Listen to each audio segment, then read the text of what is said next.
Pituitary gland ये 7 hormones produce करता है बच्चों।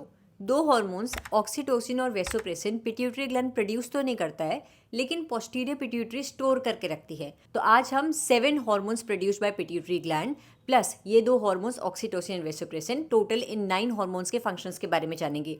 Let's start with growth hormone. नाम से पता चल रहा है ग्रोथ हार्मोन है, मतलब ग्रोथ को अफेक्ट कर रहा है। वो हार्मोन जो कि हमारी बॉडी की ग्रोथ के लिए रिस्पॉन्सिबल होता है, ग्रोथ हार्मोन कहलाता है।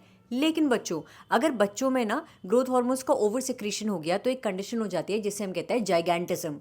और अगर मिडिल एज में आकर ओवर सिक्रीशन हो गया ग्रोथ हार्मोन का, तो जो कंडीशन क्रिएट होती है उसे कहते हैं एक्रोमेगेली। अगर इस ग्रोथ हार्मोन का अंडर सिक्रीशन हो जाए, इनसफिशिएंट अमाउंट में ग्रोथ हार्मोन प्रोड्यूस हो, तो डॉर्फिज्म हो जाता है बच्चों। प्रोलैक्टिन हमारी मेमोरी ग्लैंड्स पर एक्ट करता है और हमारी मेमोरी ग्लैंड्स की ग्रोथ और मेमोरी ग्लैंड्स में मिल्क की फॉर्मेशन को स्टिमुलेट करता है। Thyroid stimulating hormone thyroid gland पर एक्ट करता है और थायराइड ग्लैंड के अंदर synthesis and secretion of thyroid hormones के लिए रिस्पॉन्सिबल होता है। एड्रिनोकॉर्टिकोट्रोफिक हार्मोन, ये हार्मोन हमारे एड्रिनल कॉर्टेक्स पर एक्ट करता है and it is responsible for stimulating synthesis and secretion of steroid hormone such as glucocorticoids from the adrenal cortex. LH और एफएसएच हमारे गोनाड्स पर एक्ट करते हैं, टेस्टिस और ओवरीज पर एक्ट करते हैं, इसीलिए इन्हें गोनाडोट्रोफिन्स भी कहा जाता है बच्चों। मेल्स में जो एलएच होता है वो एंड्रोजन के सिक्रेशन के लिए रिस्पॉन्सिबल होता है फ्रॉम द टेस्टिस। एंड्रोजन्स और एफएसएच मिलकर स्पर्मेटोजेनेसिस की प्रोसेस को स्टिमुलेट करते हैं। फीमेल्स में LH is responsible for inducing ovulation और कॉर्पस ल्यूटियम को भी मेंटेन करता है। एफएसएच फीमेल्स में growth and development of ovarian follicle के लिए रिस्पॉन्सिबल होता है।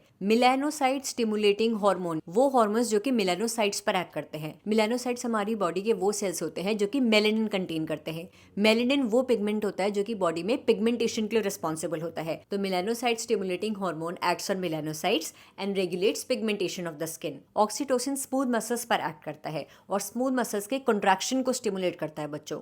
फॉर एग्जाम्पल, चाइल्ड बर्थ के टाइम पर, डिलीवरी के टाइम पर जो यूट्रस कॉन्ट्रैक्ट होती है ना, ऑक्सीटोसिन के इन्फ्लुएंस में ही कॉन्ट्रैक्ट होती है। मेमोरी ग्लैंड से मिल्क को इजेक्ट करवाने के लिए भी ऑक्सीटोसिन ही रिस्पॉन्सिबल होता है। वेसोप्रेसिन किडनीज पर एक्ट करता है और किडनीज के डिस्टल ट्यूब्यूल से वाटर और इलेक्ट्रोलाइट्स के रीएब्जॉर्प्शन के लिए रिस्पॉन्सिबल होता है।